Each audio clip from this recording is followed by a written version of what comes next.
సింహాసనం నుండి నేల మీదకి మనల్ని తీసుకొని వస్తుంది. అయితే ప్రభుకు స్తోత్రాలు. మామూలుగా మనల్ని సరిచేసేవారు, శిక్షించేవారు మనకి ఇష్టం ఉండదు. ఏమి లేకపోయినా మనల్ని పొగిడి సన్మానం చేసి దండలేసి శాల గప్పి అన్నా నువ్వు అన్నా అక్క మీరక్క అని అంటే మనం చేసే జీవితానికి 180 డిగ్రీలు వ్యతిరేకంగా ఉంటే కూడా మనల గురించి పొగిడేవాళ్ళంటే మనకి చాలా ఇష్టం. మార్కు 13:35 ఇంటి యజమానుడు ప్రొద్దుగుంకి వచ్చును, అర్ధరాత్రి వచ్చును, కోడి కూయినప్పుడు వచ్చును, తెల్లవారినప్పుడు వచ్చును, ఎప్పుడు వచ్చునో మీకు తెలియదు. దానికి ఏం చేయాలా? కింద వచ్చును. ఆయన అకస్మాత్తుగా వచ్చి మీరు నిద్రపోతున్నట్టు చూసినేమో కనుక మెలకువగా ఉండడు. ఎలాగుండాలి మెలకువ? ఎవరుండాలి మెలకువ? కింద వచ్చును. నేను మీతో చెప్పుచున్నది అందరితో చెప్పుచున్నాను. కనుక ప్రభువారు అందరికీ చెప్పాలని కోరుతున్నాడు. ఆయన మరలా వచ్చే ఆ దినము ఎవరైతే ఆయన యందు విశ్వాసం ఉంచున్నారో వారందరికీ ఆయన బోధిస్తూ ఉన్నాడు. ఎప్పుడు వస్తాడో తెలిసిన వ్యక్తిని గురించి రాసినాడు. ఎప్పుడు వస్తాడో తెలియని వ్యక్తులను గురించి కూడా ఇక్కడ రాశారు. ఎప్పుడు వస్తాడు ప్రభువు అని తెలిసింది తండ్రికి, ఎప్పుడు వస్తాడో తెలియనిది ఇక్కడ ముగ్గురికి రాసినారు. మనుషులకు తెలియదు, రెండవ దేవదూతలకు తెలియదు, కుమారుడు కూడా దాన్ని ఎరగడు అని ప్రస్తావించిన. కనుక మనం ఎలాగుండాలా అంటే ఇక్కడ 3 విషయాలు రాసినారు. 33వ వచనం మార్కు సువార్త 13వ అధ్యాయం 33వ వచనం. మార్కు 13:33 జాగ్రత్త పడుడి, మెలకుగా నుండి ప్రార్థన చేయండి. ఈ 3 మనం చేయాల. జాగ్రత్తగా ఉండాలా, మెలకుగా ఉండాలా, ప్రార్థన చేయాలి. సాధారణంగా ఈ 3 తక్కువ చేస్తుంటాం. ఈ 3 ఎక్కువ చేయాలని ఇక్కడ మనం కోరబడుతూ ఉన్నాం. కనుక ప్రభు రాబోతున్నాడు. వచ్చినప్పుడు సంఘాన్ని తీసుకుని వెళ్తాడు, పరలోక రాజ్యంలో ఉంచుతాడు, లేదా మధ్యాకాశంలో వస్తాడు. మొదటి 3.5 సంవత్సరాల్లో క్రీస్తు న్యాయపీఠము ఎదుట నిలబడి మనం తగిన తీర్పు బహుమానాలు పొందాలా. ఆఖరి 3.5 సంవత్సరాలు అంటే మొత్తం 7 సంవత్సరాల్లో గొర్రెపిల్ల వివాహ మహోత్సవము, ఆ తర్వాత 1000 ఏండ్ల పరిపాలన అన్న సంగతి మనకు తెలుసు. సరే, ఇప్పుడు ప్రభువారు వచ్చినప్పుడు ప్రతి వాని క్రియల చొప్పున అందరు కలిసి ఒకేసారి బహుమానం ఈడు.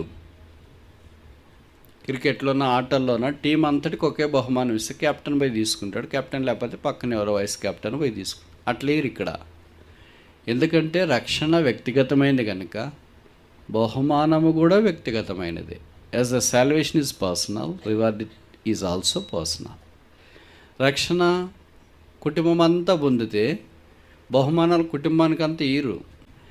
ఎవరు వారే రక్షణ పొందిన వారు వాని బహుమానం కొరకు ప్రభు సాన్నిధ్యంలో నిలబడవు. తండ్రి అయినా, తల్లి అయినా, భర్త అయినా, భార్య అయినా, కొడుకైనా, కూతురైనా, సేవకులైనా, సంఘ పెద్దలైనా, బోధకులైనా, కాపర్లైనా, ఉపదేశకులైనా ప్రభు ఇచ్చే బహుమానం కొరకు వారు వేచున్నారు. కనుక బహుమానము ఇచ్చేటప్పుడు ఇచ్చేవారికి సంతోషం, తీసుకునే వారికి ఇంకా సంతోషం, చూసేవారికి మాత్రము అదో వాళ్ళ ప్రేక్షకులు అంటారు, చప్పట్లు కొడుతుంటారు. కనుక విశ్వాసాలు 2 రకాలు ఉంటారు. Clapping believers, crowning believers. చప్పట్లు కొట్టే విశ్వాసాలు ఎవళ్ళో తీసుకుంటే నువ్వు చప్పట్లు కొడుతుంటావు, నీ బతికంతా చప్పట్లు కొట్టేదే. క్రౌనింగ్ బిలీవర్స్ అంటే తీసుకునేవాళ్ళు. ప్రభు కొంతమంది అపోస్తలుడైన పౌలు అన్నాడు కదా, 2 తిమోతి 4:8 ప్రభు రాకడ కొరకు ఆపేక్షించే వారికి నాకు మాత్రమే గాక నీతి కిరీటము ఉంచబడి ఉన్నది. సో క్రౌన్డ్ పీపుల్, వారు కిరీటము పొందినవారు, బహుమానం పొందినవారు. ఇప్పుడు మనము ఈ 2 రకాల్లో ఏ రకము? 2 రకాలు అర్థమైనాయా మీకు? మొదటిది క్లాపింగ్ పీపుల్, అంటే చప్పట్లు కొట్టే ప్రేక్షకులు. రెండోది క్రౌన్డ్ పీపుల్, అంటే కిరీటము ధరించిన వారు. ఈ 2 రకాల్లో మనం ఏ రకము? మొదటి రకమా, రెండవ రకమా, అసలు మన రకమే ఇక్కడ లేదా? ఏ రకం మనం? చెప్పరా?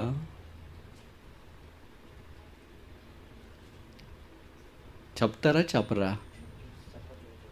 చప్పట్లు కొట్టే రకం. వెరీ గుడ్ బ్రదర్, భలే చెప్పినాడు. ఈ ప్రభు కొరకు ఏమైనా పని చేస్తే క్రియలు ఉంటేనే కదా బహుమానం వస్తుంది, పోరాడితేనే కదా పందెంలో వచ్చేది. కనుక ఏం ప్రయాసపడకుండా, ప్రభు కొరకు ఎవరిని సిద్ధపరచకుండా, ప్రభు శిలువ దగ్గరికి రక్షణ లేరు అని తీసుకురాకుండా, ఏదో మన పని మనం ఉదయం నుండి సాయంకాలం దాకా మన పనులు, సంసారము, బాధ్యతలు, వాటన్నిటిలో నిమగ్నమై ఉండి ఆదివారం వచ్చి ఆరాధన చేసిపోయి అలాగే వారాలు గడిచి, నెలలు గడిచి, సంవత్సరాలు గడిచి యేసుప్రభు రా అంటే వచ్చేసానమ్మా అని యేసుప్రభు వచ్చేస్తే మనం పరలోక రాజ్యంలోనికి వెళితే ఏం బహుమానాలు ఉన్నాయంటే ఏం లేదు. ఉదయం నుండి సాయంకాలం దాకా సంసారంలో ఇది ఇది ఇది ఇది ఇప్పుడు వచ్చిన ఏముంటాయి, ఏం చేస్తాయి? చప్పట్లన్నా కొడతానులేండి. బహుమానం పొందేవారుగా మనం ఉండాలని ప్రభు కోరుతున్నాడు. అందుకే పౌలు రాస్తాడు, పరుగు పందెంలో ఎంతోమంది పరిగెత్తుతూ ఉంటారు, కానీ బహుమానం పొందేది తక్కువే. మనం బహుమానం పొందేవారికి ఉండాలని దేవుని యొక్క ఉద్దేశం. ఎవరు బహుమానం పొందుతారు? ఇక్కడ ఇందాక మనం చదివాం కదా, మార్కు సువార్త 13వ అధ్యాయము 35వ వచనం. ఇంటి యజమానుడు పొద్దుగుంకు వచ్చును. ఇక్కడ 4 వేళలు రాశారు. మొదటి వేళ పొద్దుగుంగుట, రెండవ వేళ అర్ధరాత్రి, మూడవ వేళ కోడి కూసుట, 4వ వేళ తెల్లవారట. ఈ 4 వేళలే ఎందుకు రాశారు? ఎందుకు ఇంకొక 5-6 కలపలేదు? ఈ 4 వేళల్లోన విశ్వాసులు బైబిల్లో తప్పిపోయిన వారు ఎక్కువ ఉన్నారు. ఇప్పుడు మనం కూడా ఈ 4 వేళల్లో ఎలాగున్నామో వారిని బైబిల్లో ఆధారం చేసుకుని చూచి మనము కూడా సిద్ధపడినట్లు ప్రభు కోరుతున్నాడు. మొదటిది ఎవరంటే ప్రొద్దుగుంకినప్పుడు. ఈ సమయము ఏం జ్ఞాపకం చేస్తుందంటే, ప్రభు వస్తాడు అనుకుని సాయంకాలం అయిపోయింది కదా, అంటే ప్రొద్దుగుంకట అంటే సన్సెట్, సూర్యుడు అస్తమిస్తున్నాడు కదా, ఇంకా రాడేమో, రేపు ఎప్పుడన్నా వస్తాడేమో, ఈ రోజుకి అయిపోయింది కథం అని అనుకొని నిర్లక్ష్యంగా ఉంటే పాపంలో పడిపోయి బహుమానం పొందకుండా పోయేవారుగా ఉండే అవకాశం ఉంది. ఇలా పొద్దుకుంకినప్పుడు శోధనలో పడిపోయిన ఒక వ్యక్తి మనకు తెలుసు. పాత నిబంధనలో దావీదును గురించిన సంగతి రాయబడింది. సమూయేలు 2వ గ్రంథం 11వ అధ్యాయం, 2 Samuel chapter 11. సమూయేలు 2వ గ్రంథం 11వ అధ్యాయం.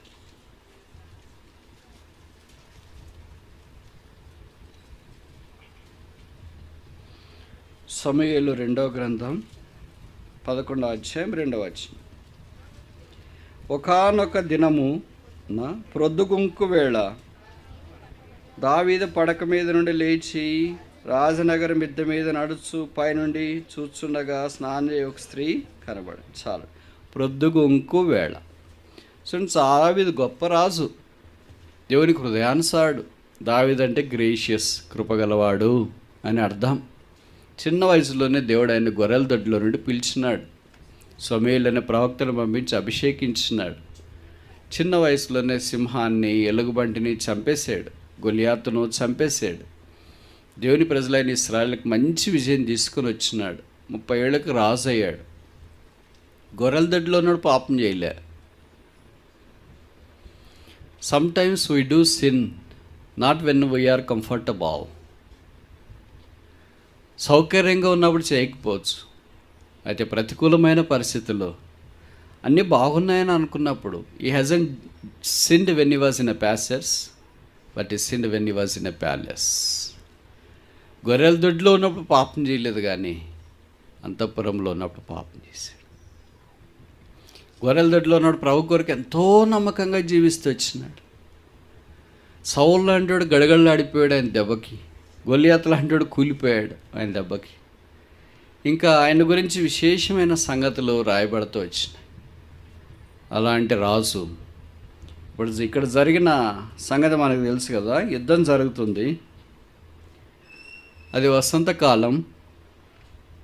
యుద్ధం నాకు బయలుదేరి కొంతమంది వెళ్తూ ఉంటే దావీదు యెరూషలేములో నిలిచిపోయింది. It was a wrong place for him on that time. యెరూషలేములో నిలిచిపోవడం మంచిదే, కానీ అందరు యుద్ధానికి పోయినప్పుడు మనం యెరూషలేములో నిలిచిపోవడం అనేది ఇట్స్ ఎ రాంగ్ ప్లేస్, సరైన స్థలం కాదు. రాజు ఎక్కడ ఉండాలా? ఇంట్లో ఉండాలా? యుద్ధంలో ఉండాలా? మనం ఎవరు? రాజులైన యాజక సమూహం. మరి ఎక్కడున్నాం అంటే మీరు ఇల్లు మానేసి రెండని కాదు దీని అర్థం. క్రైస్తవ జీవితము ఒక బ్యాటిల్ ఫీల్డ్ లాంటిది, యుద్ధభూమి లాంటిది. కనుక క్రీస్తు కొరకు జీవించే వారిని గురించి ఎఫెసీ పత్రిక 5వ అధ్యాయంలో రాయబడింది కదా, ఒక మంచి సైనికుడు ఎలాగూ తనకు అవసరమైన సర్వాంగ కవచములు అన్నీ ధరించుకుని ఎలాగున్నాడో, a good soldier of Jesus Christ with whole armour, అలాగ మనం కూడా రక్షణ అనే శిరస్త్రాణం మొదలుకొని సువార్తనే సిద్ధ మనసు జోళ్ళు దాకా అన్నీ ధరించి ప్రభు కొరకు 2 తిమోతి 2:1 చెప్పబడింది కదా, మంచి రాడవాడుగా క్రీస్తుతో పాటు శ్రమ అనుభవించేది అవసరం. రాజు ఎక్కడ ఉండాలి? మరి యుద్ధంలో ఉండాలి. కానీ ఎక్కడున్నాడు? మరి మనం ఎక్కడ ఉండాలి? మరి రాంగ్ ప్లేస్లో ఉంటాం. We are right people but found in a wrong place. కాని స్థలంలో ఉంటాం. చూడండి సామెతలు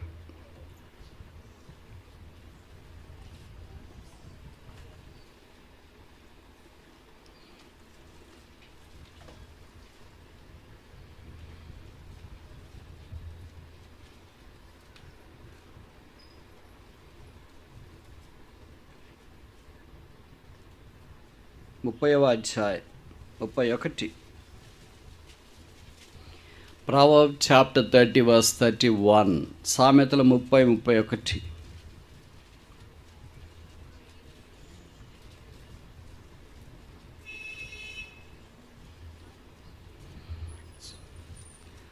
సోనంగి కుక్క మేకపోతు తన సైన్యమునకు ముందు నడుచుచున్న రాజు ఎక్కడ నడవాలా? కానీ ఇక్కడ రాజు ఎక్కడున్నాడు? మనం ఎవరు? రాజులైన యాజక సమూహం. మరి ఎక్కడున్నాం? ఎక్కడున్నామో కూడా మనకు తెలియదు. We are in a wrong place. కనుక పాపం చేయటానికి ఆయనకి మొదటి కారణం ఏమైందంటే he was in a wrong place. So he did the wrong thing. When we are in a wrong place we do the wrong thing. మనం కాని స్థలంలో ఉన్నప్పుడు కాని కార్యము చేస్తాం. మనం సరైన స్థలంలో ఉన్నప్పుడు సరైన కార్యము చేస్తాం. బికాస్ ఈ డిడ్ ఎ రాంగ్ థింగ్. ఆయన కాని కార్యం చేశాడు. ఇప్పుడు జరిగింది ఏంటి? 11వ అధ్యాయం 27వ వచనం. 2 సమూయేలు 11:27 ఆఖరి వరుస నేను చదువుతా. అయితే దావీదు చేసినది యెహోవా దృష్టికి దుష్కార్యముగా ఉన్నాను. Wrong plan. కాని ప్రణాళిక ఒకటి ఏర్పాటు చేసినాడు. దాన్ని బట్టి దేవుడు తన విషయంలో తీర్పు తీర్చడానికి పూనుకున్నాడు. 4వది, ఇప్పుడు దేవుడు ఆయన్ని బాగు చేయాలని నాతాను అనే ప్రవక్తను పంపించాడు. నాతాను అంటే గాడ్స్ గిఫ్ట్, దేవుని వరము అని అర్థం. ఎవరైనా మనకు మంచి చెప్తే మనకి ఇష్టం ఉండదు, మనం ఒప్పుకోము కూడా. మన నైజం ఏంటంటే నువ్వు పలానా పొరపాటు చేసి సినిమా చూసి నేను ఎందుకు చూస్తా, అరే కనిపించింది నీ మొబైల్లోనంటే అది కాదు, యాడ్. ఎందుకో మనిషికి ఆ నైజం ఉంది. విచిత్రం ఏంటంటే ఆ నైజము ఉన్నంత దాకా మనిషి వృద్ధి పొందలేడు. సామెతలో రాయబడింది, అతిక్రమం దాచిపెట్టువాడు వర్ధిల్లడు, వాటిని ఒప్పుకొని విడిచిపెట్టువాడు కనికరం. ఈ వాక్యం దావీదుకు 100% అతికినట్ల సరిపోతుంది. ఇప్పుడు దేవుడు దావీదుని సంకల్పించాలనుకున్నాడు. శిక్షించడం ఒక ఎత్తు, శిక్షలో నుండి బయటికి తీసుకుని వచ్చి వాడుకోవడం ఒక ఎత్తు. మనకు పడని వారంటే శిక్షించి వదిలిపెడతారు. మనల్ని కన్న తల్లిదండ్రులు అయితే శిక్షించి మరలా సరిచేయటానికి ప్రయత్నం చేస్తారు. 9 నెలలు మోసుకొని కన్న తల్లిదండ్రులకే ఇంత మమకారం ఉంటే, పేగుబంధం ఉంటే, రక్త సంబంధం ఉంటే, యేసుప్రభు వారు సిలువలో రక్తము కార్చి కడిగి చనిపోయి సమాధి చేయబడి తిరిగి లేపబడ్డాడు కనుక ఆయన ఇంకా మన విషయం ఎంత పట్టింపగలిగాను. అందుకే నాతాన్ అనే ఒక ప్రవక్తను పంపించిన. సరే, ఇప్పుడు నేను కొన్ని ప్రశ్నలు అడుగుతా, మీరు జవాబు చెప్పండి, సరేనా? మీ అందరికి తెలుసు నాతాను అనేవాళ్ళ బైబిల్ ఎంతమంది ఉన్నారు? పాత నిబంధనలు ఎంతమంది? కొత్త నిబంధనలు ఎంతమంది? ఈ పేరు సాధారణంగా ఎవరు పెట్టుకోరు కదా. మీకు ఎవరైనా కొడుకు పుడితే ఈ పేరు పెట్టుకోండి. చాలా చక్కటి పేరు. ఎందుకంటే దేవుడు దావీదును సమకూర్చడానికి వాడుకున్న ప్రవక్త. దావీదుకు కూడా నాతాన్ అంటే ఎంత ఇష్టం అంటే, మామూలుగా మనల్ని సరిచేసేవారు, శిక్షించేవారు మనకి ఇష్టం ఉండదు. ఏమి లేకపోయినా మనల్ని పొగిడి సన్మానం చేసి దండలేసి శాలగప్ప అన్నా నువ్వు అన్నా అక్క మీరక్క అని అంటే, మనం చేసే జీవితానికి 180 డిగ్రీలు వ్యతిరేకంగా ఉంటే కూడా మనల గురించి పొగిడేవాళ్ళంటే మనకి చాలా ఇష్టం, మానవ స్వభావం. కానీ దావీదు అలాంటిది కాదు. మనకి ఎవరైనా పొరపాటున గట్టిగా చెప్పడానికి ప్రయత్నం చేస్తే, ఇదే నాళ్ళు ఎవరు చెప్పరు అనుకో, కూర్చొని చెప్పరు, నిలబడని చెప్పరు, అట్లా చెప్పరు. ఎందుకంటే ఎందుకు మనకు వచ్చింది కూర్చో అంటే వాళ్ళు బాధపడతారు, నిలబడంటే వీళ్ళు బాధపడతారు, లేండి అంటే వీళ్ళు బాధపడతారు, తినండి అంటే వాళ్ళు బాధపడతారు, తినొద్దంటే వీళ్ళు బాధపడతారు. ఎంతమంది నన్ను సంతోషపెడతాము, దేవుడే ఏమన్నా చేసుకునిలే అని అనుకుంటాం. అందుకే విచ్చలవిడితనం ఎక్కువైపోయింది మందిరాల్లో. తెగించే జీవితం ఎక్కువైంది వ్యక్తులకు. ఎందుకంటే చెప్పింది వినరు, పైపెచ్చు దాన్ని వేరే వారి మీదకి తోయటానికి ప్రయత్నం చేస్తారు. దాని కొరకు వాళ్ళు ఎంత దూరమైనా తెగిస్తారు. దేవుని తోడు, యేసు ప్రభు తోడు, బైబిల్ తోడు, ప్రమాణం తోడు, తోళదాకా వెళతారు. బైబిల్లో రాయబడింది, ఎవరిని తోడని పెట్టుకునవద్దు, ఆకాశం తోడనవద్దు, భూమి తోడనవద్దు. కాకపోతే మనం రుజువు చేసుకోవాలంటే ఏం చేస్తాం? దేవుని వాడుకుంటాం. కానీ దేవుణ్ణి వాడుకొని అలాగే చేస్తే దేవుడు వదులుతాడని అనుకోవద్దు. ఓకే, ఎంతసేపు ఉన్నా మనం ఏదో పొరపాట్లు చేసి సరేలే ప్రభువా క్షమించు అని మనం అనుకుంటే అది వేరు. కానీ దావీదు అలా అంటాడు కదా. నాతాన్ వచ్చి దావీదుకి ఒక కథ చెప్పాడు. ఆ కథ ఎంత బాగా చెప్పాడంటే, ఏం లేదండి, ఒక ఊర్లో ఒక పేదవాడు ఉన్నాడు. వాడికి చిన్న అడుగొరి తప్ప ఏం లేదు. అదే ఊర్లో పెద్ద ఐశ్వర్యవంతుడు ఉన్నాడు. వాడికి విస్తారమైన గొర్రెలు, గొడ్లు అన్నీ ఉన్నాయి. దారిలో ఒకడు పోతా ఉన్నాడు. పోతూ ధనవంతుని ఇంటికి వచ్చినాడు. వాని గొర్రెల్లో నుండి, గొడ్లలో నుండి ఏదో ఒక దాన్ని చంపి వాడికి వంట చేయకుండా పేదవానికి ఉన్న ఏకైక ఆడు గొర్రెను తీసుకుని వచ్చి చంపి వంట చేసాడండి. దావీదుకి ఏమో వెలగినట్లు లేదనుకోండి. మనం ఎక్కువ పాపం చేస్తున్నాడు, మనకేం వెలగదు, చీకటి ఆవరించింటారు. అందుకని దావీదు ఇది నన్ను గురించి చెప్తున్నాడు అని అనుకోకుండా, ఎవడు అలా అంటాడు మన దేశంలో? ధనవంతుడయ్యింది వాడు ఎవరైనా అతిథి వస్తే వాని గొర్రెల్లోనే లేకపోతే వానికి సంబంధించిన సంపదలో భోజనం పెట్టకుండా పేదవాడిది పెట్టాడా? ఎవరు వాడు అని అంటే ఇప్పుడు చెప్పాలంటే ఎంత ధైర్యం కావాలా? నాతను అన్నాడు, ఆ మనుష్యుడు నీవే, ఆ రాజు నువ్వే కాదు. ఇప్పుడు ఏమయ్యాడు రాజు? ఏమయ్యాడు రాజు? మనిషి. రాజు పాపం చేసినప్పుడు మనిషి అవుతాడు. రాజు పాపం ద్వారా ఆ పాపములో నుండి బయటకు వచ్చిన మనిషి పాపంలో నుండి బయటకు వచ్చినప్పుడు ఏమవుతాడు? నేను చెప్పే మాటలు అర్థమవుతున్నాయా? రాజు పాపం చేసినప్పుడు ఏమయ్యాడు? మనిషి అయ్యాడు. మనిషి పాపము కడగబడినప్పుడు ఏమవుతాడు? వెరీ గుడ్, ఎంత బాగా చెప్తున్నారు. ఇప్పుడు మనం రాజులమా మనుషులమా? మీరు చెప్తారు, నేను చెప్పాలా? మనుషులు. ఓకే, ఆదివారం రాజులు, సోమవారం నుండి శనివారం దాకా. ఆదివారం ప్రభు దగ్గరికి వచ్చి ఆరాధన చేసినాడు. ప్రభువా నీ రక్తం చేత రాజులైన యాజక సమూహముగా మామూలు చేసినాం. సోమవారం నుండి శనివారం దాకా మనం ఏమంటాం? మనం కూడా మనుషులమే కదా, ఏమో అబద్ధాలు చెప్పాలా, ఇంకా అది ఇది కాకపోతే ఎలాగవుతుంది. అందుకని సోమవారం నుండి శనివారం దాకా మనుషులుగానే జీవిస్తుంటాం. నేను అందరూ ఈ పాపం చేస్తున్నాను చెప్పను, అట్లా కాదు. స్త్రీ లోకానికి సాదృశ్యం. కొత్త నిబంధనలో పులిసిన పిండి కనుక లోకముతో పాపం. లోకం అంటే శరీరాశ, నేత్రాశ, జీవపడంబం. అవన్నీ మనల్ని ప్రభావితం చేస్తూ ఉంటాయి. ఆ మనుష్యుడవు నీవే. దావీదు దానికి స్పందించి, నేనా? ఎవిడెన్స్ చెప్పు, మెసేజ్ చూపి, ఫోన్ చూపించు, వాట్సాప్ చూపించు, ఏమి లేకుండా వచ్చి అలాగ మాట్లాడతావేంటి? ఎవరు అక్కడ? చిత్త మహాప్రభు తీసుకెళ్ళి చెరసాల్లో వేయండి అనొచ్చు కదా. రాసు అధికారం ఉంది. ఏమి ఎవిడెన్స్ లేదు. మరి దేవుడు బొమ్మనాడు చెప్పినాడు. ఇప్పుడు మనం ఎన్ని ఎవిడెన్స్లు పెట్టినా ఏం చెప్తారంటే, అవన్నీ బ్రదర్ ఆర్టిఫిషియల్ ఇంటెలిజెన్స్ ఉపయోగించి డీప్ అదేంటి క్రియేట్ చేసినారు. అవన్నీ అవసరం లేదు. ఒక వ్యక్తికి, ఒక క్రైస్తవునికి ఎవిడెన్స్ అవసరం లేదు. ప్రభు మనకి ఏం చూపిస్తున్నాడు? ఇదిగో నువ్వు ఈ పొరపాటు చేసావు, అబద్ధం చెప్పావు, ఈ నష్టం చేసావు, మోసం చేసావు, ఇలాగ చేసావు, దొంగలెక్కలు రాసావు, కాని పని చేసినావు అంటే ప్రభువా వాళ్ళు కూడా చేస్తారే అనొద్దు, నువ్వు కూడా చేస్తావే అనొద్దు వేరే వాళ్ళని. That is not the spirit of Christ. That is not the spirit of David. దావీదు ఆత్మ అది కాదు. ఆ మనుషుడు నువ్వేంటే మా రాజ్యంలో ఎంతమంది చేయట్లేదు, నువ్వెంత బాగున్నావా ఏంటి, అసలు నేను ఎవరు పంపింది? ఇలాంటి మాటలు పొరపాటును కూడా మనం మాట్లాడే మాటలు దావీదు నోట రాలేదు. అందుకే దేవుడికి దావీదు అంటే చాలా ఇష్టం. A true confessing sinner is a one whom God likes most. పాపం దాచుకునే ఆదాము లాంటి వాడిని కాదు. పాపం ఒకరి మీద నెట్టే అవ్వ లాంటి వాళ్ళు కాదు. పాపం నేను చేసినానని పరిగెత్తిపోయే కయ్యూను లాంటి వాళ్ళు కాదు. పాపం చేసే అహితోపేలు లాంటి వాళ్ళు కాదు. పాపం చేయటానికి పురికొల్పే హామాన్ లాంటి వాళ్ళు కాదు దేవుడికి ఇష్టం. దావీదు వలె, ప్రభువా నేను ఘోర పాపిని, నన్ను క్షమించు, వాళ్ళు ప్రభుకి ఇష్టం. అలాంటి వారిని ప్రభు బాగు చేయాలని కోరతాడు. అలాంటి వారి విషయమై ప్రభుకి చాలా ప్రేమ. ఇప్పటిదాకా మనం 3 సంగతులు చూసినాం. మొదటిది ఏంటి? ఈ was in a wrong place, కాని స్థలంలో ఉన్నాడు. రెండవది ఏంటి?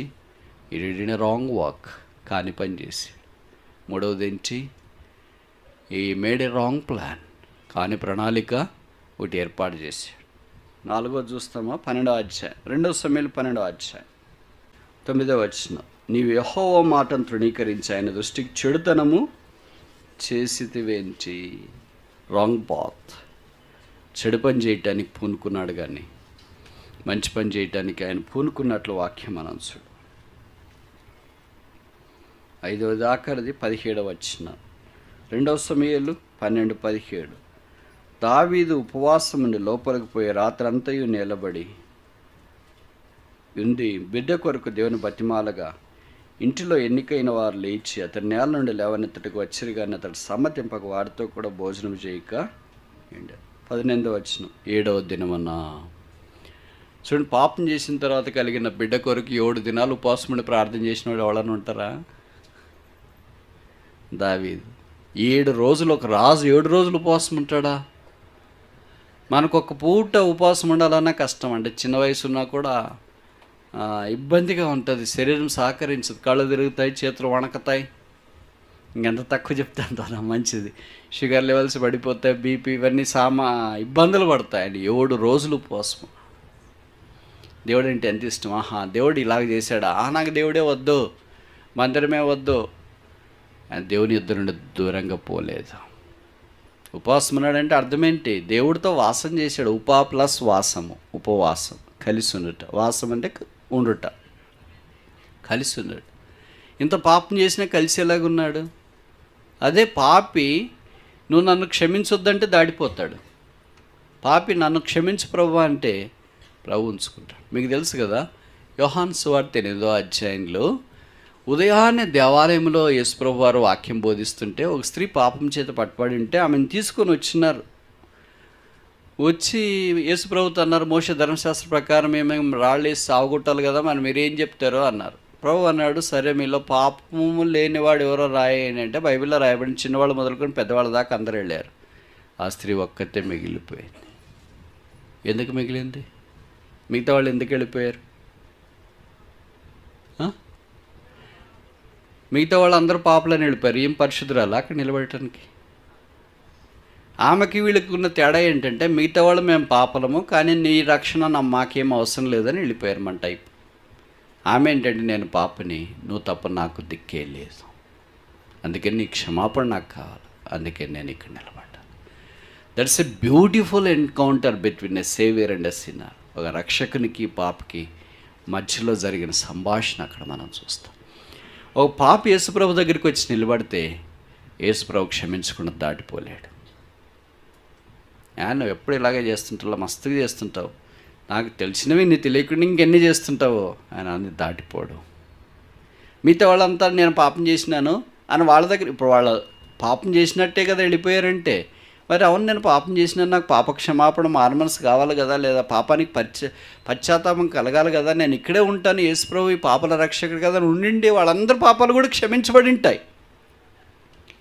They know that they are sinners, they know that there is a savior, they know that there is a redemption for their sins because of the Jesus Christ, but they don't want to receive it. వారికి పాపలని వారికి తెలుసు, పాపల రక్షకుడు యేసుప్రభు అక్కడ ఉన్నాడని తెలుసు, ఆయనతో ఉండే పాప క్షమాపణ కలుగుతుందని తెలుసు, కానీ వారికి అది అవసరం లేదని వెళ్ళిపోయారు. ఇక్కడ కూడా ఆన్లైన్లో ఇక్కడికి వచ్చిన వాళ్ళు బహుశా మీరు కూడా గుర్తిస్తున్నారేమో నేను పాపిని అని.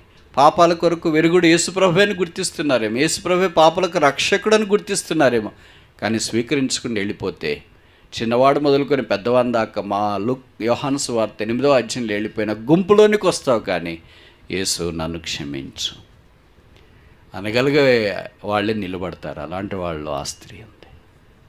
అమ్మా, ఎవరునూ నీకు శిక్ష విధింపలేదా, నేను నువ్వు విధించను, నీ పాపాలు క్షమించబడు. ప్రభువుతో నిలబడితే ఆయన పాపాలు క్షమిస్తాడు, జీవితాన్ని మారుస్తాడు. ఇప్పుడు దావీదు అందుకే ఉపవాసం ఉండి ప్రభు దగ్గరికి వచ్చిన, నేను పాపిని, నన్ను క్షమించు. కానీ ఎట్లొచ్చినాడంటే అతను రాత్రంతా ఈ నేల పడి, ఎలాగుండాలా రాజు, ఎక్కడ ఉండాలా,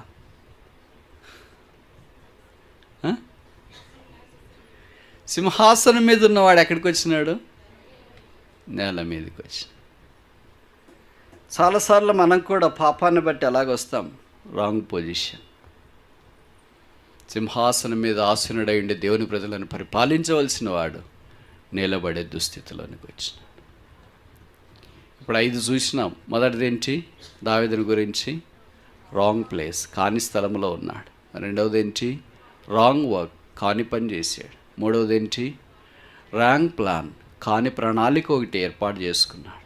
నాలుగవది ఏంటి, రాంగ్ పాత్, కాని మార్గాన్ని ఎన్నిక చేసుకున్నాడు. ఐదవది ఆఖరిది రాంగ్ పొజిషన్, కాని పద్ధతిలో ఉన్నాడు. సింహాసనం మీద ఉన్నవాడు నేల మీద పడిపోయాడు. Sin brings us from throne to the floor. పాపము సింహాసనం నుండి నేల మీదకి మనల్ని తీసుకొని వస్తుంది. అయితే ప్రభుకు స్తోత్రాలు. కరుణా సంపన్నుడైన దేవుడు దావీదుని అలాగే విడిచిపెట్టలేదు ఇవన్నిటిలో. మనకి 51వ కీర్తన తెలుసు కదా, దేవా నీ వాత్సల్య బాహుళ్యము చొప్పున నన్ను కరుణించు, నా అతిక్రమాలు నాకు బాగా తెలిసినాయి, నన్ను బాగుగా కడుగు. కడగమనే మనం అనలేం, బాగుగా కడుగు. మన పాత్రలు బాగా కడుక్కోవాలా, తర్వాత మన దేహం బాగా కడుక్కోవాలా, మన ఇల్లు బాగా కడుక్కోవాలి, అన్నీ బాగా కడుక్కోవాలనుకుంటాం, కానీ నా హృదయం మాత్రం అంత బాగా కడుగొద్దులేండి, ఎందుకంటే మన సోమవారం నుండి శనివారం దాకా అవసరం కదా. దావీదు అన్నాడు, నా హృదయం క్లీన్ మై హార్ట్ థరోలీ, బాగుగా కడు. ఎన్నిసార్లు అన్నాడు తెలుసా దావీదు ఇలాగా? ఎన్నిసార్లు అమ్మా?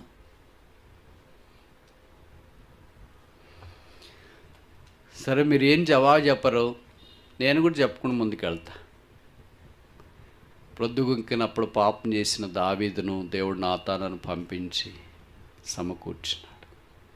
అందుకే దావీదు దేవుని హృదయానుసారాడు. అపోస్తల కార్యాలు 13వ అధ్యాయం రాయబడింది, దావీదు దేవుని సంకల్పం చొప్పున తన తరం వారికి సేవ చేసి నిద్రించి. దేవుడు దావీదుని అంత బలంగా వాడుకున్నాడు. కనుక ఇప్పుడు మనం దావీదు చేసి అక్షరానుసారమైన పాపం చేస్తామని కాదు నేను చెప్పే మాటలు. స్త్రీ అంటే ఇందాక చెప్పాను కదా, లోకానికి సాదృశ్యమని. యాకోబు 4:4 రాయబడింది, లోకముతో స్నేహము దేవునితో వైరమని మీరు ఎరగరా. లోక పద్ధతులు, లోక ఆచారాలు, లోక ఆలోచనలు, లోక ఇష్టాలు అన్నీ లోకానికి సంబంధించి మనం కలిగి ఉంటే మనమును ఆ మార్గంలో వెళ్తున్నామని గుర్తుపట్టుకోవాలి. కనుక ప్రొద్దుగుంకినప్పుడు చేసి పాపము నుండి తప్పించబడి, లోక ఆకర్షణల నుండి తప్పించబడి, దైవాకర్షణ సిలువ వైపు ఆకర్షించబడి, యేసు రక్తంలో కడగబడి శుద్ధీకరించబడి, యేసును అంగీకరించి యేసు కొరకు జీవించుట కొరకే తిరిగి సిలువ దగ్గరికి వచ్చి ఆయనతో వాసం చేయాలని కోరుతున్నాను. జాగ్రత్తగా ఉన్నది, మెలకువగా ఉన్నది, ప్రార్థన చేయండి. రెండోది చూస్తామా? మార్క్స్ వార్త 13వ అధ్యాయం 35. Mark chapter 13 verse 35. ఇంటి యజమానుడు ప్రొద్దుగుంకి వచ్చునో, మొదటిది చూసినాం. రెండవది అర్ధరాత్రి వచ్చునో. అర్ధరాత్రి పొరపాటు చేసిన వాడు తెలుసు కదా మీకు?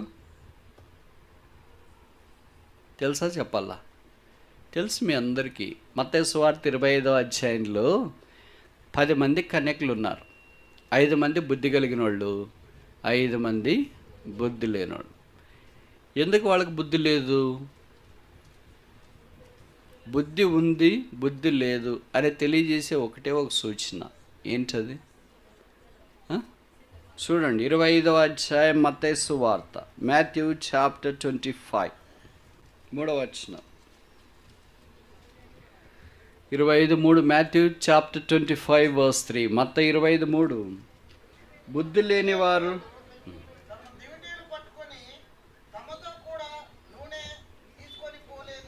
ఎవరు బుద్ధి లేని వాళ్ళు అంటే? తమతో కూడా వాళ్ళ ఇంట్లో ఉండొచ్చు, కానీ వాళ్ళతో లేదు. మన దగ్గర ఉండొచ్చు, ఇంట్లో గూగుల్ డ్రైవ్లో పెట్టుకోవచ్చు, క్లౌడ్లో పెట్టుకోవచ్చు, మనతో లేదు. ఈ నూనె పరిశుద్ధాత్మ దేవుడు అని మనకు తెలుసు. కనుక 10 మంది కన్యకులు మంచోళ్ళే. కన్యకులు అంటేనే లోకంతో వీరికి స్నేహం లేదని మనకు జ్ఞాపకం చేయబడుతుంది. ఆ 10 మందికి ఉన్న ఆసక్తి ఏంటంటే పెళ్లి కుమారుని ఎదుర్కోవాలని. నాకు ఆసక్తి లేదు, నేను రాను అని చెప్పలే వాళ్ళు. 5 మంది బుద్ధి లేని వాళ్ళు మేము రాము అని చెప్పలేదు. వాళ్ళు కూడా కలిసినారు, వీళ్ళు కలిసినారు, అందరూ వెళ్ళి. బైబిల్ రాయబడింది ఆల్ వెంట్. తర్వాత అందరూ ఎదురు చూసినారు పెళ్లి కుమారుడు వస్తాడని. ఇదిగో పెళ్లి కుమారుడు వచ్చున్నాడు. చూడండి 25వ అధ్యాయం. అర్ధరాత్రి అనేది చదవాలి కదా. ఎన్నో వచనం? 5, 6వ వచనం. చాలు. రెండవది ఏంటి? అర్ధరాత్రి వేళ ఇదిగో పెళ్లి కుమారుడు. అందరు విన్నారు ఈ మాట. 5 మంది బుద్ధి కలిగిన వాళ్ళే కాదు, బుద్ధి లేని వాళ్ళకు కూడా విన్నారు. బైబిల్ అంతకుముందు రాసినారు, అందరూ నిద్రించిరి. 5 మంది బుద్ధి లేని వాళ్ళు మాత్రమే నిద్రించి బుద్ధి కలిగిన వాళ్ళు మేలుకున్నారు కాదు, అందరు వచ్చినారు. అందరి దగ్గర డ్యూటీలు ఉన్నాయి, అందరి దగ్గర డ్యూటీలు వెలుగుతున్నాయి. అందరూ నిద్రించినారు, అందరూ ఒకేసారి కేక విన్నారు. బైబిల్లో రాయబడింది ఆ తర్వాత అందరూ లేచిరి. చూడండి ఆ మాట.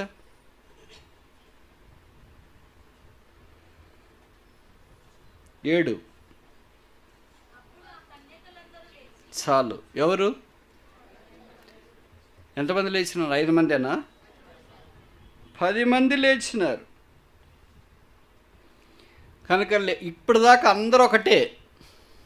అందరు వచ్చినారు, అందరు ఎదురు చూసినారు, అందరి దగ్గర డ్యూటీలు మణుతున్నాయి, అందరు నిద్రపోయినారు, అందరు కేక విన్నారు, అందరు లేచినారు. ఇప్పటిదాకా అందరూ ఒకటే. ఇప్పుడు తేడా ఏంటంటే బుద్ధి గల వాళ్ళు వారి దీపాలు ఆరిపోతున్నాయి కనుక దానికి సిద్ధిలలో అంటే ఎక్స్ట్రా తీసుకొని వచ్చినారు నూనె బాటిల్లో. ఆ నూనె దీపాలు ఆరిపోతున్నాయని నూనె పోసుకున్నారు, మళ్ళీ వెలిగించుకున్నారు. వీళ్ళు మిగతా 5 మంది బుద్ధిలోని వాళ్ళు ఏమనుకున్నారంటే వాళ్ళకు కూడా నూనె ఉంది, సిద్ధిలలో కాదు, అంటే ఎక్స్ట్రా కాదు, దీపములోనే నూనె వేసుకున్నారు. సిద్ధిల్లో తీసుకెళ్ళలేదు, అంటే ఎక్స్ట్రా తీసుకెళ్ళలేదు. ఎందుకు తీసుకెళ్ళలేదంటే బహుశా అనుకున్నారేమో వాళ్ళు, ఏమని, వచ్చేస్తాడు, ఎంతసేపు అంతసేపు ఉంటాడా ఏంటి, మామూలుగా మన టైం ప్రకారం 8కో 9కో వచ్చేస్తాడు కదా రాత్రి అనుకున్నారు. బైబిల్లో రాయబడింది పెళ్లి కుమారుడు ఆలస్యము చేయగా. ఎందుకు ఆలస్యం చేసినాడో మనకు తెలియదు. ఆయన ఆలస్యం చేయక అప్పుడైనా వాళ్ళు జాగ్రత్త పడి ఉండొచ్చు. ఇప్పుడు దాకా మరి ఇంకా రాలేదు, మనదేం తక్కువ వస్తున్నట్టుంది నూనె, వెళ్ళి కొనుక్కుందామని వాళ్ళు అనుకోలేదు. అందరితో పాటు నిద్రపోయినారు. నిద్రపోయిన తర్వాత ఎలగతాయిలు అనుకున్నారు. నిద్రపోయిన తర్వాత లేచి వాళ్ళ దీపాలు మండిస్తే అవి ఆరిపోతావు. అప్పుడు వాళ్ళు ఏమన్నారంటే బుద్ధిగల కన్యకలతో వచ్చి మీ నూనె మాకు కూడా ఇవ్వండి. వాళ్ళు వచ్చి చదవండి 25వ అధ్యాయము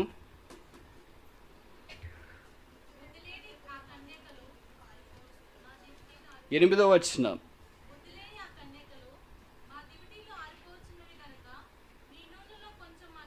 చాలు, ఎప్పుడు ఇదే ఉంటుంది అనమాట.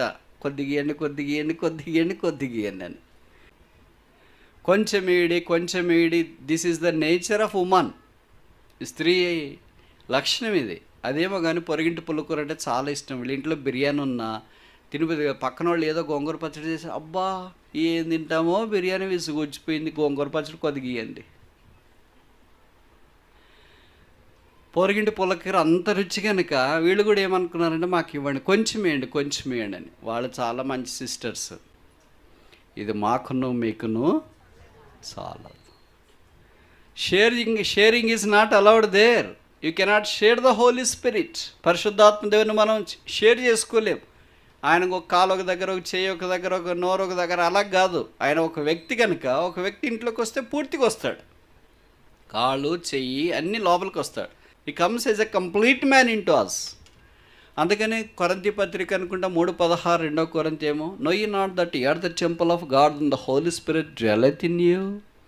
మీరు దేవుని ఆలయమై ఉన్నారని, పరిశుద్ధాత్మ దేవుడు మీలో ఏం చేస్తున్నాడు?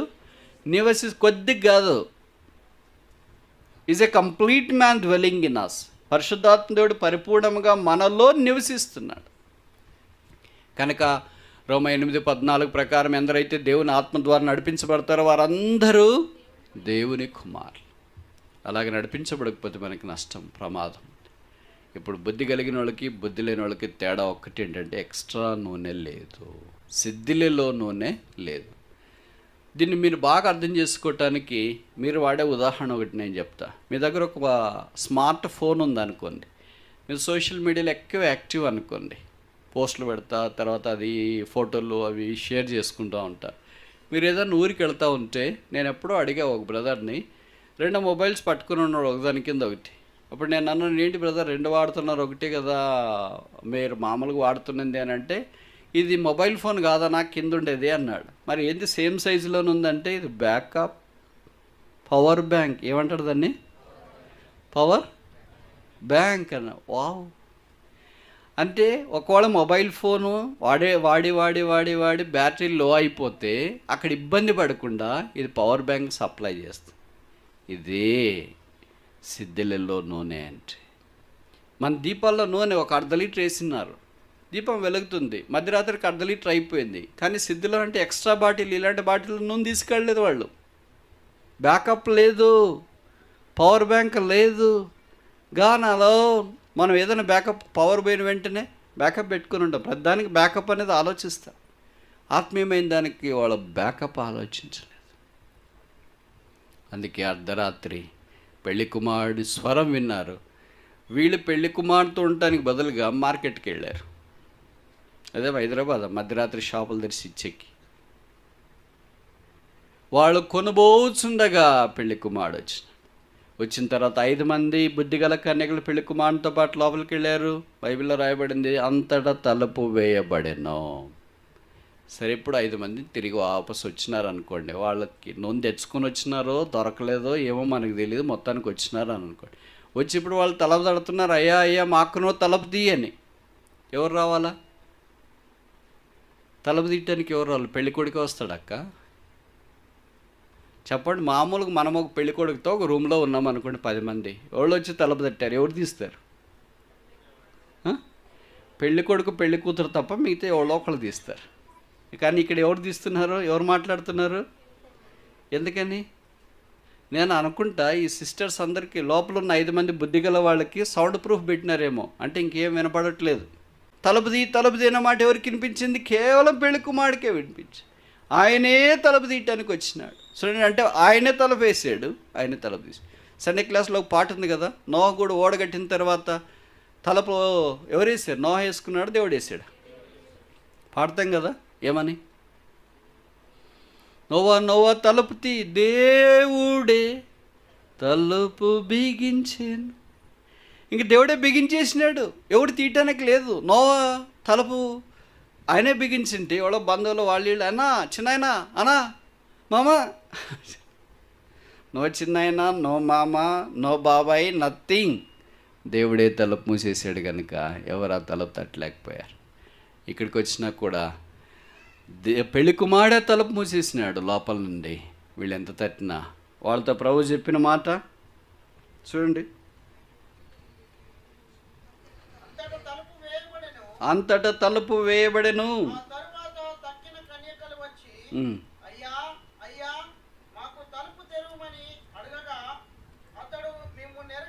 చాలు, అతడు మిమ్మును. అందరు విన్నారు, అందరు వచ్చినారు, కానీ పెళ్లి కుమారుడికి వెళ్ళి ఎవరో తెలియదు. ఎరగనో అన్నాడు అనుకో, అదే మనమైతే ఏం చెప్పింటాం? లోపల ఉన్నది మా చెల్లె, మా వదినే, మా బంధువులు, మా సండే క్లాస్ టీచర్, మా సేవకురాలు, ప్రభు కావాలంటే అడగండి, అక్కను కూడా లోపల ఉన్నారు కదా అని చెప్పింట. ఎవరిని అడిగేది ఏం అవసరం లేదు. యోహాను సువార్త 4వ అధ్యాయంలో రాయబడింది, యేసు అందరినీ ఎరిగినవాడు, ఎవరినో ఆయన గురించి సాక్ష్యం ఇవ్వాల్సిన అవసరము లేదు. మనోళ్ళ దగ్గరే ఉన్నారు, లోపల మనోళ్ళే ఉంటారు, బయట మనోళ్ళే ఉన్నారు. ఎవరు ఏమి చేయలేని పరిస్థితి. ప్రభు త్వరగా రాబోతున్నాడు. ఈ బుద్ధిగల కన్యకల వలె మనం సిద్ధెలలో నూనె పరిశుద్ధాత్మ దేవుని ద్వారా నడిపించబడాలని కోరబడుతున్నాం. మూడవది చూస్తామా? మార్కు సువార్త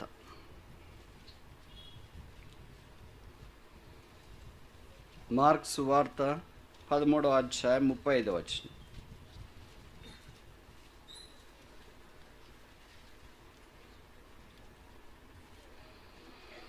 ఇంటి యజమానుడు ప్రొద్దుగుంకి వచ్చును, అర్ధరాత్రి వచ్చును, కోడి కుయ్యినప్పుడు వచ్చు. ఇది కోడి కూసినప్పుడు ఎవరు తప్పు చేసినారు, పాపం చేసినారు మీకు బాగా తెలుసు కదా. Very good. అంత కరెక్ట్గా ఎలాగ చెప్తున్నారు? మనం చేసేది కూడా అదే కదా. మత్తయి సువార్త 26వ అధ్యాయం 74వ వచనం. Matthew chapter 26. అందుకతడు ఆ మనుషుని నేను ఎరగనని చెప్పి శపించుకొనుటకును ఒట్టు పెట్టుకొనుటకును మొదలుపెట్టెను. ఏం కూసింది? హార్న్ కూసింది, అలారం మోగింది, వెంటనే కోడి కూసి. పేతురు ప్రభుని గురించి ఏమన్నాడు? ఇక్కడ రాయబడిన మాట ప్రకారము ఆ మనుష్యుని నేను ఎరగను. 16వ అధ్యాయంలో ఏమన్నాడు? పేతురు ప్రభుని అడిగాడు కదా, నన్ను గురించి ఏమనుకుంటున్నారు అని. ఆవిడ పేతురు ఏం చెప్పాడు? దౌ are the son of the living God, సజీవుడైన దేవుని కుమారుడు. ఇక్కడ ఏం చెప్తున్నాడు? ఇక్కడేం చెప్తున్నాడు? మనుష్యుడు ఏమయ్యాడు పేతురికి? దేవుని కుమారుడు.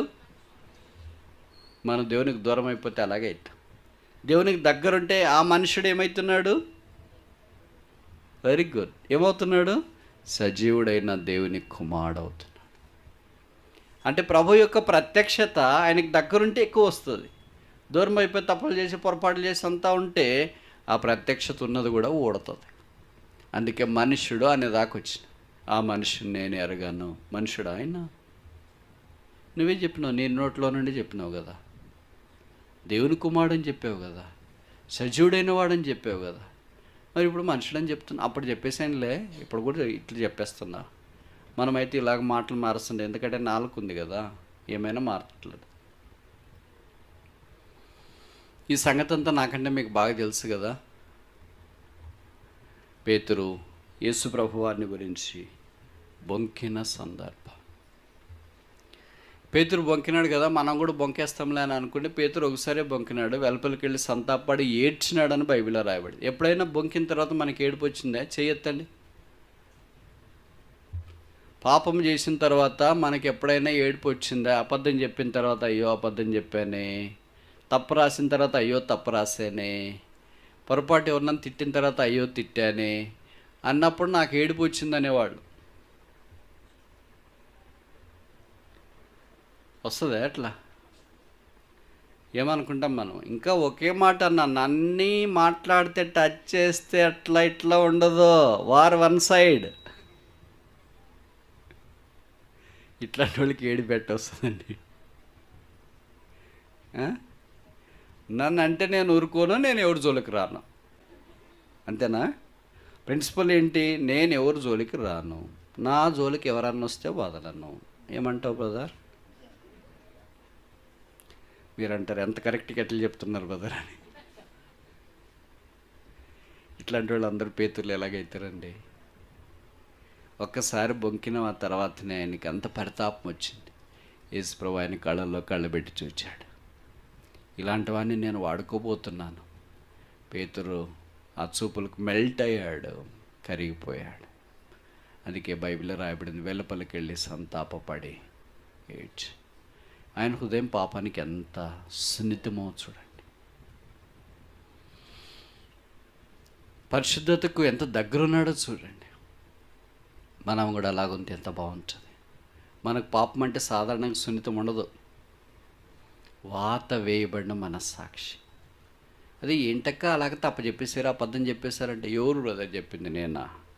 నేను ఎందుకు చెప్తాను బ్రదర్? బైబిల్ తోడు, నేను చెప్పను. చేసిన పొరపాటుకు మళ్ళీ ఇదంతా కానీ ఎట్లా సమర్థించుకుంటున్నాం? మనిషి నైజం అది, సమర్థించుకుని. దావీదు నైజం అలాంటిది కాదు. అవును నేను తప్పే చెప్పాను, అవును నేను అబద్ధమే చెప్పాను, అవును నేను కాందే రాశాను, అవును అనగలిగే వాళ్ళు నిజంగా అది వాస్తవమైనప్పుడు. లేని వార్తలు పుట్టించినప్పుడు కూడా అవునని చెప్పమని చెప్పట్లేదు మనం. లేని వార్తలు పుట్టించే వాళ్ళు చాలామంది ఉంటారు కదా. నిర్గమకాండలో రాయబడింది 23:1 చదవండి. మీ బైబిల్లో ఉందా లేదా?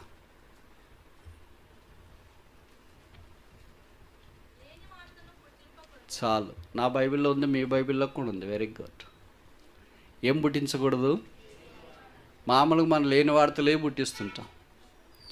ఆయనకి ఇదే విషయంతో ఏం తెలిసిండదు, కానీ లేని వార్తలు పుట్టిస్తుంటాము. దాన్ని ఒప్పుకోవాలంటే వాళ్ళు ఒప్పుకోరు. నిజంగా వాస్తవమైంది దావీదు వలె ఉంటే ఎంత బాగుంటుంది. ప్రభు మన జీవితంలో అలాంటిది కోరుతున్నాను. ఇప్పుడు పేతురు ఒకసారి బొంకి యేసు ప్రభు సన్నిధిలో క్షమాపణ పొందినాడు.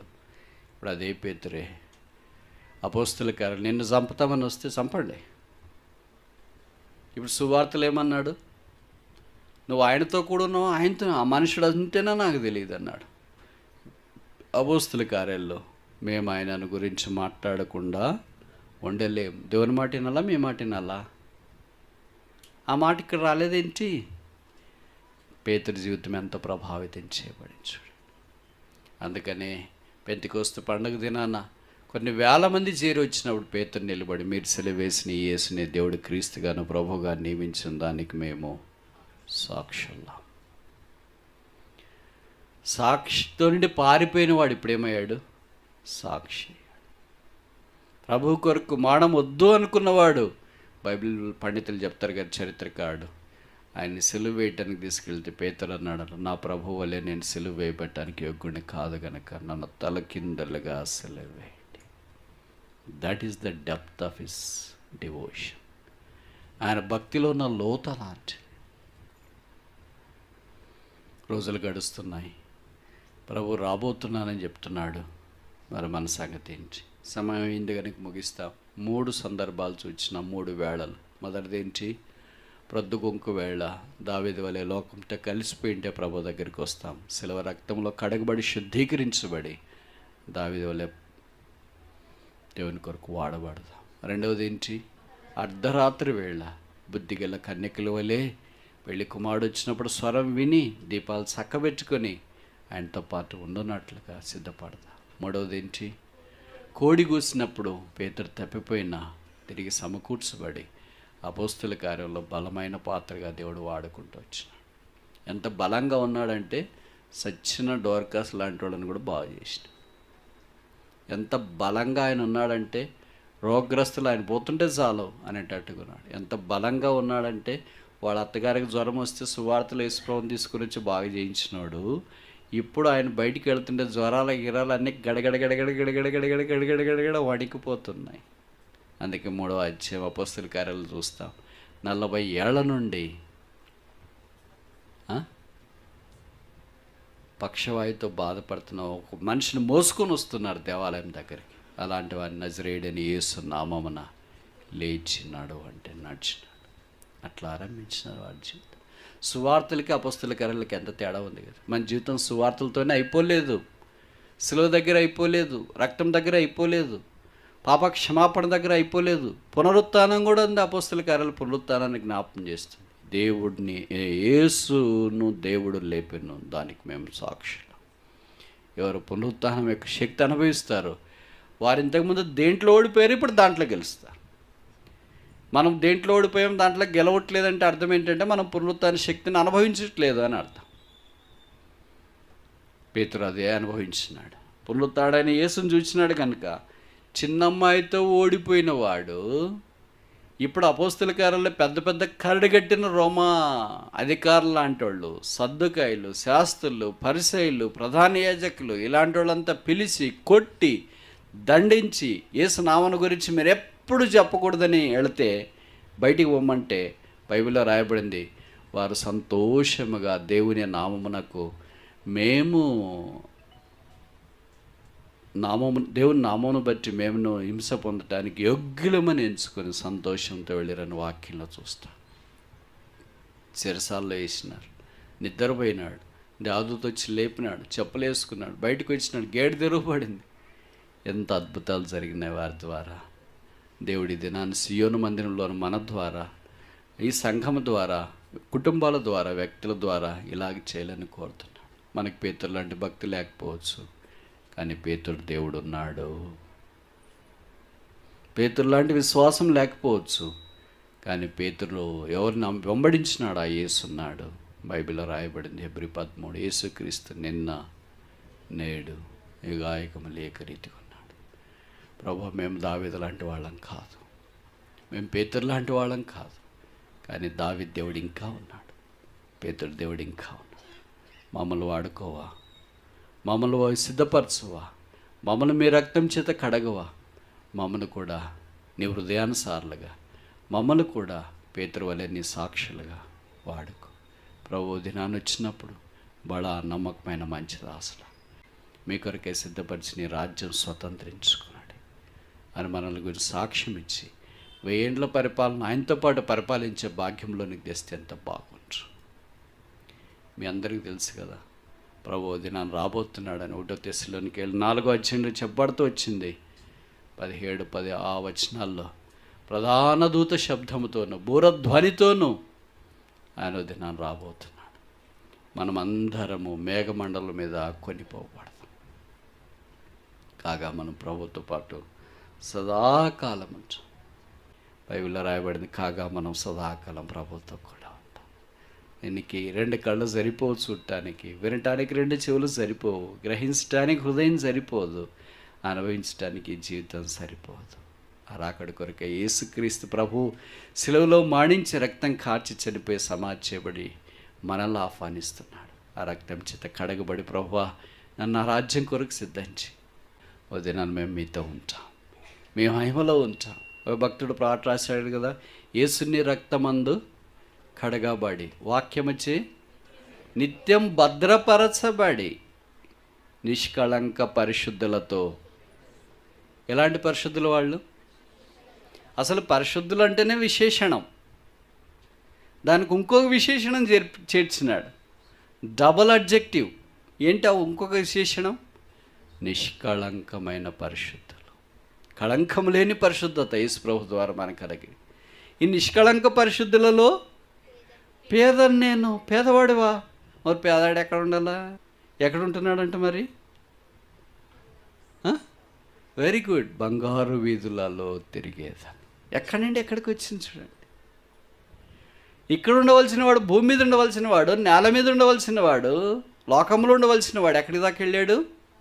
బంగారు పెట్టుకునేదాకా కాదు, చెవులకి గొంతకి, వేళ్ళకి, నడుముకి, కాళ్ళకి, ఏళ్ళకి, దీనికి బంగారం పెట్టుకునేది కాదు గొప్ప సంగతి. బంగారం వీధుల్లోనే తిరుగుతాం. నేను ఈ మాట చెప్తే మీరు అనొచ్చు, బ్రదర్ అక్కడ మనం దొంగతనం చేసుకుని పెట్టుకోవచ్చా? మనకు చూసిన వెంటనే కావాలని అనుకుంటాం కదా. మీకు ఒక విషయం చెప్పనా, అక్కడికి వెళ్ళిన తర్వాత మీకు అస్సలు దీని మీద ఆశ విషమంత కూడా ఉండదు. ఈ భూమి మీద ఉన్నారు కనుక ఓ తొలం ఉంటే బాగుందో, రింగ్ అన్నా చేయించుకుంటుంటే, నెక్లెస్ అన్నా చేస్తుంటే, పిల్లలు పెద్దగా అయిపోతున్నారు, పెళ్ళిళ్ళు కావాలా, ఏం లేకుండా పిల్లలు పెళ్ళిళ్ళు చేయాలంటే ఎట్టా అని ఇక్కడంతా ఆశలు వస్తాయి. పరలోక రాజ్యానికి వెళ్ళిన తర్వాత ఈ ముద్దలు ముద్దలు ముద్దలు ముద్దలు బంగారు కనిపిస్తున్నా, దేవదూతలు అక్కడ తిరుగుతున్నా, ఎవరు కావలించేవాళ్ళు లేకపోయినా ఎవరన్నా మనలాంటి పక్కన వాళ్ళు, అక్క చూడండి అక్క ఎట్లుందా, దాని కాలం అయిపోయింది, భూమి మీద చూసినాం. ఇంకా ఇప్పుడు బంగారు వీధుల్లో మనం సంచరిస్తాం. ఆ ఆశ, ఆ లోకపరమైన సంగతులు ఏముండదు. ఒకటే, నా కొరకే వధించబడిన గొర్రెపిల్లని యేసుక్రీస్తు ప్రభువారిని చూస్తూ ఆయన కొరకే సాగిపోవాలని గొప్ప తీర్మానం పరలోక రాజ్యంలో మనం కలిగి ఉంటాం. కాగా మనము సదాకాలం ఆ ప్రభుతో ఉంటాం. ఈ దుఃఖము, వేదన, కన్నీరు, బాధ, ఇరుకు, రోగాలు, మాత్రలు, డాక్టర్లు, హాస్పిటళ్ళు ఇవన్నీ తాత్కాలిక. యేసు ప్రభుతో సదాకాలం నిష్కళంక పరిశుద్ధులతో పేద నేను బంగారు వీధులలో నేను తిరిగాను. ఈ భూమి మీద ఉన్నంత దాకా మనకు బట్టలు కావాలా, బంగారం కావాలా, మొబైల్ ఫోన్ కావాలా, ఇల్లు కావాలా, అది అన్నీ అనుకుంటా. ఈ శరీరం, భౌతికమైన శరీరం మార్చబడి మహిమా శరీరం అయిన తర్వాత పొరపాటును కూడా కావాలని కోరుకోదు. ఆయనతో సదాకాలం ఉంటాం, ఆయన వలే ఉంటాం, ఆయనను పోలి ఉంటాం. అందుకొరకే ప్రభు మనకు రాబోతున్నాడు. పాపలమైన మనల్ని ప్రేమించి పరలోక రాజ్యంలో యేసు ప్రభు ఉచితమైన కనికరం ద్వారా మనలో ప్రవేశపెట్టాడు. ఆ రాజ్యం కొరకు ఎదురు చూస్తూ సంఘముతో కలిసి ప్రభువైన యేసు రమ్ము.